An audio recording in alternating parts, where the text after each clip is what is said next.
بچے کو سب سے پہلے کیا سکھانا ہے؟ اللہ سکھانا ہے. اور جو آج کل نظریات ایتھیزم کے چل رہے ہیں نا, کھرچ کے اس کی کھوپڑی سے نکالنے ہیں کہ یہ نہیں ہو سکتا. دوسرے نمبر پر اس کو توحید سکھانی ہے.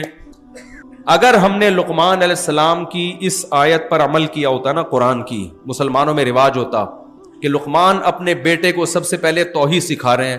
اگر ہندوستان میں بر صغیر میں اس کا رواج ہوتا تو آج مزار پرستی ہوتی؟ بولتے کیوں نہیں؟ داتا دربار پہ جو کچھ ہو رہا ہے, اور قوالیاں اور دھمال اور سردے اور طواف اور فلانا اور ڈمکانا. سعودی عرب کے نصاب میں توحید شامل ہے, اسکولوں کے نصاب میں.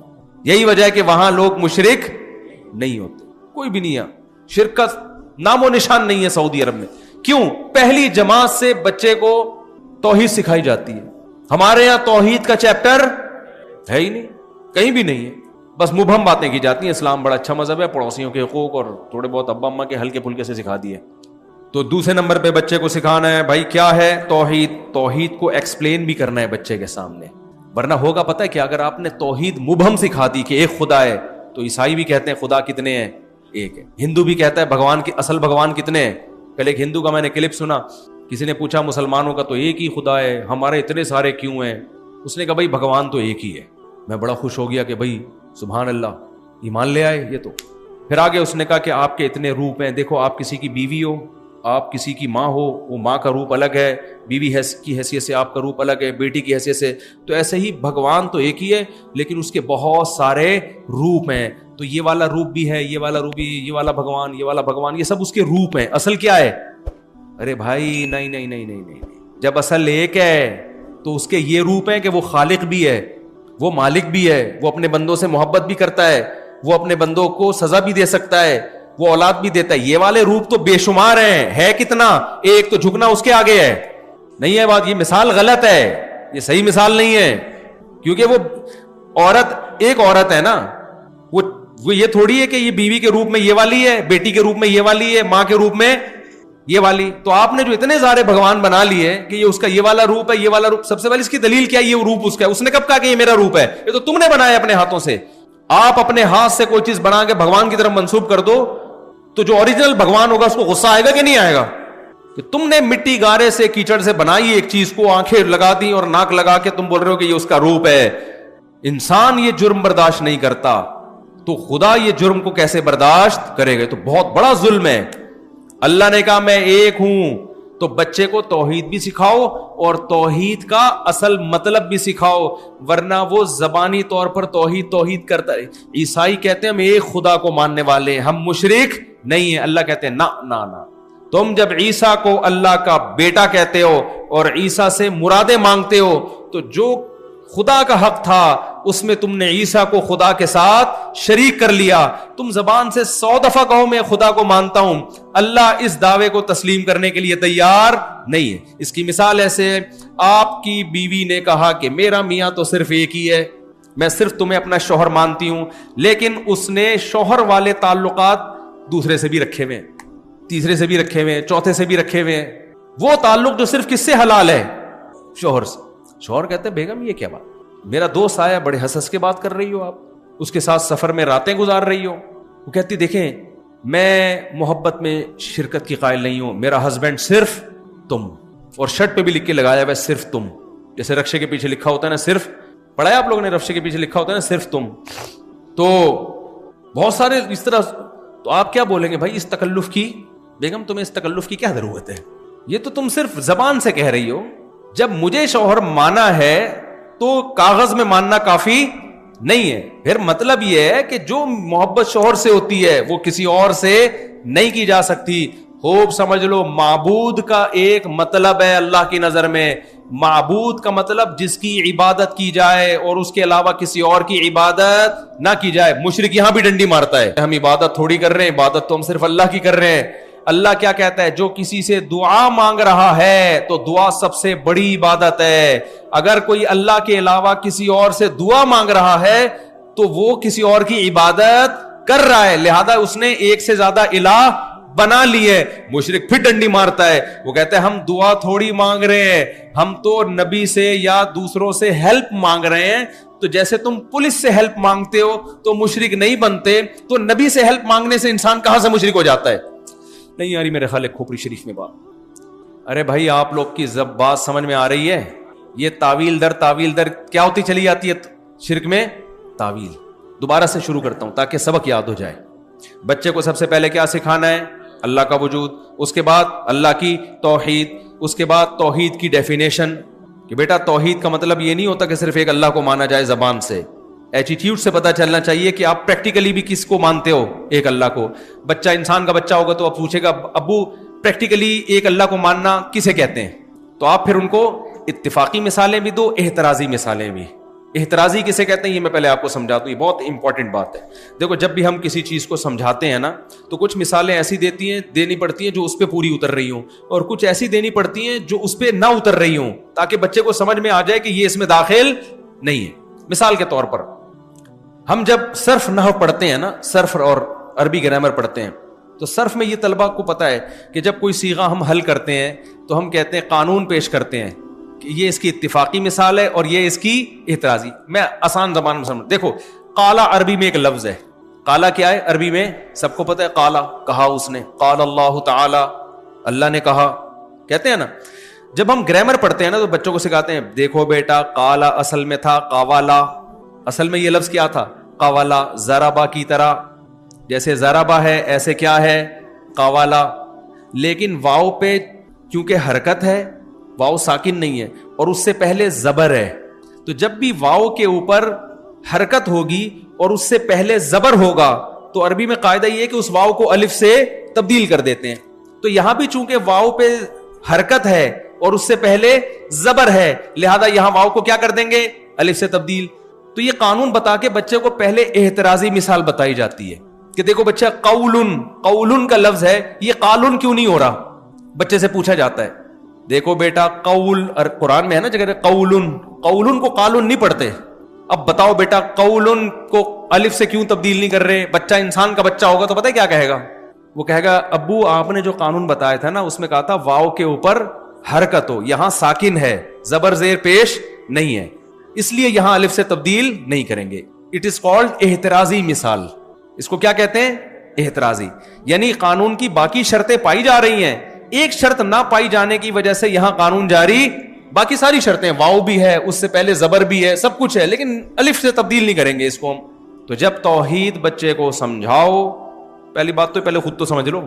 مجھے تو لگ رہا ہے آپ لوگ کو ہی نہیں پتا تو بھی آپ لوگ فرض کر لیں کہ آپ میرے بچے ہیں، فرض کر لیں اور میں آپ کو سمجھا رہا ہوں. بہت معذرت کے ساتھ یہاں بہت سے لوگ سمجھے ہوئے بھی ہیں، میرا مقصد میرا تو اسٹائل ایسا ہو گیا کیا کروں میں. تو توحید کو نا احترازی مثالوں سے ایکسپلین کرنے کی ضرورت ہے، ورنہ یہ امت شرک سے نہیں بچے گی. شیطان سب سے پہلے انسان کو گمراہ کرنے کے لیے یا تو خدا کا انکار کرواتا ہے اور جو خدا کو ماننے والے ان کو شرک پہ لے کے آتا ہے. عیسیٰ علیہ السلام توحید کے کتنے بڑے علمبردار تھے، لیکن عیسائی شرک سے نہیں بچ سکے. حالانکہ انجیل میں جگہ جگہ توحید توحید توحید آج بھی ہے. تبھی عیسائیوں سے پوچھو خدا کتنے کر؟ ایک. کس کی عبادت کرتے ہو؟ صرف ایک کی. پریکٹیکلی کیا ہے؟ گڑبڑ کر رہے ہیں. وجہ کیا ہے؟ جس طرح سے توحید کو ضبط کرنا چاہیے تھا نا احترازی مثالوں سے، جہاں ہم بتائیں یہ توحید ہے وہاں یہ بھی بتائیں یہ توحید لگتی ہے، حقیقت میں نہیں ہے. اچھا اس میں شرک میں بھی کچھ چیزیں ہیں جو شرک لگتی ہیں ہوتی نہیں ہیں، وہ دونوں کو احترازی مثالوں سے. خیر ابھی تو بہت لمبا معاشرتی علوم کا پورا پیپر ہو جائے گا تو میں جلدی سے اس کو سمیٹ کے ختم کرتا ہوں. تو پہلا بچے کو آپ بتائیں گے اللہ ہے، پھر آپ بتائیں گے بیٹا وہ اللہ، ہم کس اللہ کی توحید کے قائل ہیں. بچہ پوچھے گا ابو توحید کیا ہوتی ہے؟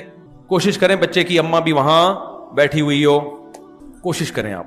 تو بچہ پوچھے گا کہ ابو توحید کسے کہتے ہیں؟ آپ بولو کہ توحید کا مطلب بنانے والا بھی ایک اور عبادت بھی صرف اس ایک کی جائے گی. اب مشرک لوگ فوراً یہاں کیا کر دیتے ہیں کہ ہم عبادت تو صرف اسی کی کرتے ہیں، ہم تو دوسروں سے دعا مانگ رہے ہیں. تو بچے کو آپ نے سمجھانا ہے بیٹا کسی سے دعا مانگنا پکارنا یہ عبادت کا جزو اعظم ہے. اور قرآن کی آیت بھی یاد کر لیں وَمَن يَدْعُ مَعَ اللَّهِ إِلَٰهًا آخر، جو اللہ کے ساتھ کسی اور کو پکارے گا، اس سے دعا مانگے گا تو اس کا حساب اللہ نے اپنے ذمے لیا ہوا ہے، نہیں چھوڑے گا اللہ اس کو. تو اس سے پتہ چلتا ہے بھائی کسی سے دعا مانگنا بھی عبادت ہے, اور اللہ کے علاوہ کسی کی عبادت کرنا یہ کیا ہے؟ شرک ہے. تو اللہ کے علاوہ سے دعا مانگنا بھی کیا ہے؟ شرک ہے. آج کے مشرک نے کیا کیا؟ یہاں بھی ڈنڈی مار دی. انہوں نے کہا نہیں بھائی ہم کسی اور کی نہ عبادت کرتے ہیں اور نہ ہم دعا مانگتے ہیں. ہم نبی سے جب ہم کہتے ہیں یا رسول اللہ مدد, یا علی مدد, تو ہم دعا تھوڑی مانگ رہے ہیں, ہم تو ہیلپ مانگ رہے ہیں. کیا کر رہے ہیں ہم؟ ہیلپ. ہم جب پولیس سے کہتے ہیں پلیز ہیلپ می, تو کیا مشرک ہو جاتے ہیں؟ بھائی آپ ڈاکو کھڑا ہوا ہے بندوق لے کے, اول تو ایسے موقع پہ پولیس الحمدللہ ہوتی نہیں ہے, لیکن اگر فرض کرو پولیس ہے اور ڈاکو آپ سے چیزیں لے کے بھاگ رہا ہے, تو آپ پولیس سے فوراً کیا کہتے ہیں؟ Please help me. تو وہ کہتے ہیں بھائی جب پولیس سے مدد مانگی جا سکتی ہے تو یا رسول اللہ مدد کہہ دیا, یا پولیس مدد کہہ دیا تو کافر نہیں ہوا, یا رسول اللہ مدد کہہ دیا فوراً شرک اور کفر کے فتوے لگنا شروع ہو گئے. یہ کون سا اسلام ہے بھائی؟ تو بچے کو پھر آپ نے سمجھانا ہے, اس بہانے آپ خود بھی سمجھ جاؤ گے. بچے کو پھر آپ نے سمجھانا ہے بیٹا مدد کی دو قسمیں ہیں, ایک مدد وہ ہوتی ہے جو اسباب کے تحت ہوتی ہے, اور ایک مدد وہ ہوتی ہے جو اسباب سے ہٹ کر ہوتی ہے. جب آپ پولیس سے مدد مانگتے ہیں تو کیا مطلب, جو کام بھی پولیس کرے گی نا اس کی سائنٹیفک لاجک ہوگی کوئی نہ کوئی. پولیس چل کے آئے گی, گاڑی سٹارٹ کرے گی, گاڑی میں پیٹرول ہوگا تو گاڑی چلے گی, ٹائر جڑا ہوا ہوگا تو ٹائر گھومے گا. اسباب مہیا ہوں گے تو مدد ہوگی, اسباب نہیں ہوں گے تو مدد نہیں ہوگی. پھر پولیس ڈاکو کے پیچھے پیچھے بھاگے گی, اگر پولیس کی اسپیڈ ڈاکو سے تیز ہوئی تو ڈاکو کو پکڑ لے گی, اگر ڈاکو کی اسپیڈ تیز ہوئی تو ڈاکو کو بولتے کیوں نہیں بھائی نہیں پکڑے گی. عام طور پہ چونکہ ڈاکو کی اسپیڈ تیز ہوتی ہے اس لیے پکڑے نہیں جاتے. تو یہ سارے اسباب اختیار کر کے وہ آپ کی مدد کرے گی, تو اسباب کے تحت ان سے مدد مانگی جاتی ہے. لیکن جہاں سائنٹیفک لاجک نہ بنتی ہو, اسباب کی دنیا میں مدد کا امکان نہ ہو, وہاں جب مدد مانگی جائے گی یہ مدد عربی میں دعا کہلاتی ہے. شریعت اس پکار کو کیا کہتا ہے؟ دعا. یہ اللہ سے ہو یا یہ اللہ کے علاوہ سے جب ہوتی ہے تو یہ شرک کہلاتا ہے. جب کوئی شخص یہ کہتا ہے یہاں بیٹھے بیٹھے یا رسول اللہ میری مدد کریں, تو کوئی سائنٹیفک لاجک ہے اس کی؟ نبی تو صلی اللہ علیہ وسلم تو اپنی قبر مبارک میں ہیں, وہ کیسے مدد کر سکتے ہیں بھائی؟ وہ کیسے مدد کر سکتے ہیں آپ کی؟ کیا وہ قبر مبارک سے نکل کر آئیں گے؟ یہ پاسبل نہیں ہے. اللہ ہر جگہ ہر ایک کی سنتا بھی ہے, اور جب چاہے جس کی مدد کر بھی سکتا ہے. اب بچہ اگر سمجھدار ہوگا تو آپ سے ایک سوال پوچھے گا, اور اگر سمجھدار نہیں ہے تو آپ خود اس کو یہ سوال اٹھا کے اس کا جواب دے دینا. جب لقمان علیہ السلام نے اپنے بچے سے کہا نا لا تشرک باللہ, تو امید ہے کہ بچے نے سارے سوال پوچھے ہوں گے. تو قرآن نے تو اختصار سے ذکر کیا نا تاکہ آگے تم اس کو خود ایکسپلین کرتے رہو بیٹھ کے کہ شرک کسے کہتے ہیں. تو بچہ پھر آپ سے پوچھے گا کہ ابو اگر اسباب سے ہٹ کے اختیارات اللہ نے کسی کو بھی نہیں دیے, جو کوئی بھی کرے گا, پولیس اسباب کے تحت کرتی ہے نا, کیا خیال ہے بھائی؟ اسباب سے ہٹ کے کسی کے پاس اختیارات اگر نہیں ہیں, تبھی تو ہمیں منع کیا جا رہا ہے مت مانگو, کیونکہ اللہ نے ان کو اختیارات نہیں دیے ہیں. تبھی تو کہا جا رہا ہے دیے ہوتے تو پھر اللہ کیوں روکتا؟ آپ نے کسی کو کسی جگہ کا وزیر بنا دیا کہ پانی اس کے اختیار میں, جب چاہے گا پانی چھوڑے گا, اور پھر گورنمنٹ منع بھی کرے اس کے پاس نہ جانا, تو ہم کہیں گے بھائی اختیارات دیے کیوں جب جانے سے منع کیا ہے؟ اس کا مطلب دیے ہی نہیں ہے. تو بھائی اسباب سے ہٹ کے اگر اختیارات مخلوق کے پاس نہیں ہوتے تو پھر نبی صلی اللہ علیہ وسلم نے زمین پہ بیٹھے بیٹھے چاند کے 2 ٹکڑے کیسے کر دیے؟ نہیں آ رہی بات؟ اس کا مطلب آپ صلی اللہ علیہ وسلم کچھ کرنے میں کسی سبب کے محتاج نہیں ہے. اس کی کوئی سائنٹیفک لاجک بنتی ہے؟ ارے کوئی سائنسدان اس بات کو مانے گا کہ کوئی انسان یہاں سے اشارہ کرے اور چاند, پتھر 2 ٹکڑوں میں نہیں ہو سکتا, تو چاند کہاں سے 2 ٹکڑوں میں تقسیم ہو گیا؟ ابو مجھے یہ بتائیں, ہم نے تو مولوی صاحب سے جمعے میں سنا ہے کہ موسیٰ علیہ السلام جب لاٹھی پھینکتے تھے سانپ بنا دیا کرتے تھے. اسباب کی دنیا میں کیا یہ پاسبل ہے؟ بولتے کیوں نہیں بھائی؟ امپاسبل. عیسیٰ علیہ السلام جب مردے کو کہتے تھے قم باذن اللہ, مردہ ایک دم کھڑا ہو جاتا تھا. سائنس نے آج اتنی ترقی کر لی, اب تک ایک رپورٹ بھی ایسی نہیں کہ مردے کو زندہ کر دیا ہو. اگر ممکن ہوتا سب سے پہلے مائیکل جیکسن کو زندہ کرتے. اس پہ بہت خرچ ہوا تھا ڈاکٹروں کا, کروڑوں روپے ڈاکٹروں نے خرچ کر چکے تھے اس پہ کہ اس کو بچانے کے لیے. تو سوال پیدا ہوتا ہے یہ مرا کیوں؟ انشورنس کمپنیوں کا بیڑا غرق ہو گیا تھا. سب سے پہلے کس کو زندہ کرتے بھائی؟ تو جن کی بیویاں مر گئی ہیں وہ کبھی بھی زندہ کرنے کی کوشش نہ کرتے, لیکن آزمائش میں آ جاتے وہ کہ زندہ کیا تو پھنسیں گے, نہیں کیا تو لوگ بولیں گے محبت ہی نہیں تھی. بڑی آزمائش میں پھنس جاتے وہ. اچھا خیر, تو اب سوال پیدا ہوتا ہے کہ عیسیٰ علیہ السلام نے مردے کو کیسے زندہ کیا؟ عیسیٰ علیہ السلام جب کوڑ کے مریض کو ہاتھ لگاتے وہ ٹھیک ہو جاتا. نہ کوئی میڈیکل کالج میں عیسیٰ علیہ السلام نے پڑھا تھا, حتیٰ کہ پرندہ بناتے مٹی سے اور پھونک مارتے اور وہ سچی مچی کا پرندہ بن کے اڑنے لگتا. ابا یہ سب کیا ہے؟ واٹس ہیپننگ انگلش میں بولے گا, آج کل کی بچے یہ کیا ہے نہیں بولتے. What's going on? ابا یہ سب کیا ہو رہا ہے, میں کیا سن رہا ہوں؟ امام صاحب نے آج تقریر میں بتایا, اور پھر امام صاحب نے یہ بھی بتایا کہ جب عیسیٰ علیہ السلام مردے کو زندہ کر سکتا ہے تو محمد صلی اللہ علیہ وسلم کا مقام تو عیسیٰ سے بھی اوپر ہے, وہ ہمیں اولاد کیوں نہیں دے سکتے؟ تو آپ نے بچے کو اس چیز میں بھی ایکسپلین بولو کرنا ہے. بیٹا بات یہ ہے کہ ایک چیز ہوتی ہے معجزہ, وہ پیغمبروں کے ہاتھ پہ صادر ہوتا ہے, اس میں پیغمبر کے ارادے کا دخل نہیں ہوتا, نہ وہ کام پیغمبر کرتے ہیں. کام کون کرتا ہے؟ اللہ. پیغمبر کا صرف ہاتھ استعمال ہوتا ہے, پیغمبر کو اختیارات نہیں دیے جاتے. بچہ کہے گا ابا اس کی کوئی دلیل تو پیش کرے, ایسا نہ ہو آپ مجھے توحید کے نام پہ الو بنا رہے ہوں. اور مسجد کے جو مولوی صاحب تھے وہ صحیح مثالیں دے رہے تھے کہ موسیٰ زندہ کرتے تھے, موسیٰ لاٹھی کو پھینکتے تھے سانپ بنتی تھی. تو یہ آپ نے کہاں سے نکال دیا کہ ہو سکتا ہے اللہ نے اختیار دے دیا ہو, اللہ نے نبی کو اختیار دے دیا ہو کہ جب بھی چاہیں گے آپ یوں کریں گے چاند کے 2 ٹکڑے ہو جائیں گے. اختیارات دے دیے نا اللہ نے پیغمبر کو, دیے بھی تو اللہ نہیں ہے. تو آپ نے بولا نہ بیٹا, اللہ نے کسی کو اختیارات نہیں دیے. جب چاہتا ہے کسی سے کام لے لیتا ہے. کام لینا الگ چیز ہے, اختیار دینا الگ چیز. اس کی ایک مثال دیتا ہوں, مثال سے بات سمجھائیں. دیکھو بیٹا یہ جو پین ہے, میں جب اس سے تمہارا نام لکھتا ہوں, جیسے ستار نام ہے بچے کا, میں نے دیکھو ایس سے TTAR لکھ دیا, میں نے پین سے کام لیا ہے. پین کے پاس یہ اختیار نہیں کہ خود ہی گھوم گھام کے ایس لکھ دے, یہ اختیار ہے پین کے پاس. لہذا جب بھی تم کہو گے کہ ستار لکھو, تم مجھے کہو گے, پین کو نہیں کہو گے, کیونکہ پین میرے ہاتھ میں گھوم رہا ہے, جہاں چاہوں میں گھماؤں. پین کے پاس اختیارات نہیں ہے. تو بیٹا اللہ پیغمبروں سے بھی بعض دفعہ کام لے لیتے ہیں. پیغمبر کو کہتے ہیں صرف آپ اشارہ کریں میں ٹکڑے کر دوں گا, اس کا شرک سے کوئی تعلق نہیں ہے. اختیار کس کے پاس ہے؟ اللہ کے پاس ہے. مانگنا کس سے ہے؟ اللہ سے مانگنا ہے. اور پھر وہ اس کو دلیل دیں آپ کہ دیکھو بیٹا اگر موسیٰ کلیم اللہ کے پاس یہ اختیار ہوتا کہ لاٹھی کو سانپ بنا دیں, تو سوال پیدا ہوتا ہے سورہ طٰہٰ میں جب موسیٰ علیہ السلام اللہ سے ملاقات کے لیے گئے تو اللہ نے موسیٰ علیہ السلام سے پوچھا وما تلک بیمینک یا موسیٰ, اے موسیٰ تیرے دائیں ہاتھ میں کیا ہے؟ موسیٰ نے کہا میری لاٹھی ہے, اس سے پتے وتے جھاڑتا ہوں. اللہ نے فرمایا اے موسیٰ اس کو زمین پہ ڈال دے, القیہا یا موسیٰ. موسیٰ علیہ السلام نے زمین پہ ڈال دیا. قرآن کہتے فَإِذَا هِيَ حَيَّةٌ تَسْعَىٰ, سانپ بن کے دوڑنے لگی. موسیٰ علیہ السلام خوفزدہ ہو گئے. قرآن کہتا ہے موسیٰ علیہ السلام بھاگے, وَلَمْ يُعَقِّبْ, پیچھے مڑ کے بھی نہیں دیکھا. میں نے ایک جگہ یہ بیان کیا تو نیچے کسی کی آیت کا ریفرنس دیں. ان کو خیال تھا یہ مفتی صاحب غلط باتیں کر رہے ہیں کیونکہ ان کے نظریات پہ زد پڑ رہی تھی. ارے میں پوری آیت پڑھ کے سنا رہا ہوں میرے بھائی. وَلَمْ يُعَقِّبْ, قرآن کے الفاظ ہیں. موسیٰ مڑ کے پیچھے اتنے خوفزدہ ہوئے. اگر موسیٰ نے خود لاٹھی کو سانپ بنایا ہوتا تو کیا خوفزدہ ہو کے بھاگتے؟ نہیں آئی میرا خیال ہے بات. کھوپڑی شریف یعنی دماغ شریف میں, اس کا مطلب موسیٰ کو تو اگر کوئی آدمی خود جو کرتب دکھاتا ہے وہ خود تھوڑی ڈرتا ہے, اس کو تو پتا ہوتا ہے میرا ہی کام ہے بھائی. اللہ نے فرمایا موسیٰ لا تخف انی لا یخاف لدی المرسلون. کیسی پیاری آیت ہے یار, بڑا مزہ آتا ہے پڑھنے میں.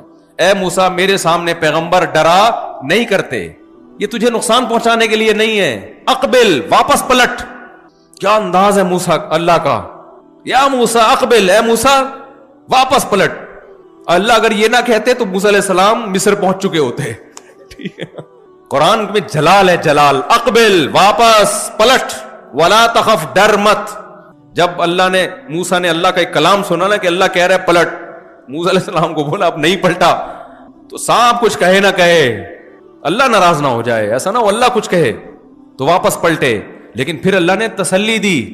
تسلی یہ دی کہ اللہ دیکھو, اللہ صرف اتنا کہتے تھا واپس پلٹ, تو حضرت موسیٰ پھر بھی پلٹ جاتے. لیکن اللہ کو پتا تھا پلٹتے تو لیکن ڈرتے بہت کہ اللہ تعالیٰ مجھے سانپ سے ڈسوانا چاہ رہا ہے. بھائی پلٹ تو جاؤں گا لیکن اب پتہ نہیں ہوگا کیا.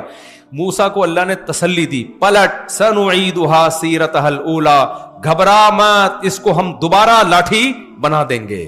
یہ سارے کام کون کر رہا ہے میرے بھائی؟ اللہ کر رہا ہے. موسیٰ کے پاس اس کے اختیارات نہیں تھے. اقبل, واپس پلٹ, سنعیدھا سیرتھا الاولی, ہم اسے واپس پرانی کنڈیشن میں لے آئیں گے, وہی لاٹھی جو پہلے تھی. اللہ نے یہ بھی نہیں کہا لاٹھی بنا دیں گے, کیونکہ اس میں موسیٰ علیہ السلام کو ڈر ہوتا ہے لاٹھی تو اندر سے سانپ ہوگی اوپر سے لاٹھی لگے گی, ہو سکتا ہے.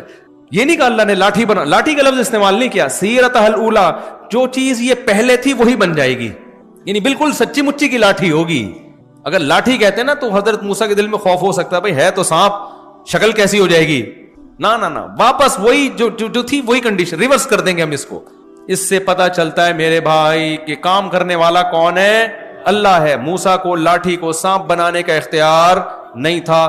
تبھی آپ دیکھو جب موسیٰ علیہ السلام کے پیچھے فرعون آیا ہے اور پانی پہ آ کے رک گئے ہیں تو بنی اسرائیل نے کہا انا لمدرکون, اے موسیٰ آج تو پکڑے گئے. موسیٰ نے یہ تھوڑی کہا کہ میرے پاس تو لاٹھی ہے, میں چاہوں گا سمندر کے 2 ٹکڑے کر کے نکل جائیں گے ہم بڑے آرام سے. نہ موسیٰ علیہ السلام نے کہا بھائی کلا ان معی ربی, میرے ساتھ کون ہے, رب ہے, مدد کرے گا. پتہ نہیں کیسے کرے گا, یہ مجھے معلوم نہیں ہے. اس سے پتہ چلتا ہے بھائی موسیٰ علیہ السلام کے پاس ما فوق الاسباب اختیارات نہیں تھے. اللہ نے کہا موسیٰ کو, اے موسیٰ اضرب, مار تو اس پانی کو, میں اس کو بیچ سے پھاڑ دوں گا, الگ کر دوں گا. کیسا معجزہ ظاہر ہوا ہے. سارے کام کون کر رہا ہے, اللہ. پھر بچہ اگر بہت پڑھا لکھا ہوگا نا, انسان کا بچہ ہوگا, یہاں تک سمجھ جائے گا بات کو.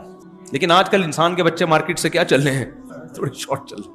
ہو سکتا ہے پھر کسی کا ڈسا ہوا ہو, پھر سوال پوچھے ابا آپ تو کہہ رہے ہیں کہ سارے کام اللہ کرتا ہے, اس لیے اللہ کہہ رہے اے موسیٰ میں اسے لاٹھی کو سانپ بنا دوں گا, میں لاٹھی کو واپس لاٹھی بنا دوں گا, میں کروں گا, آپ نہیں کریں گے. کروں گا کون, میں.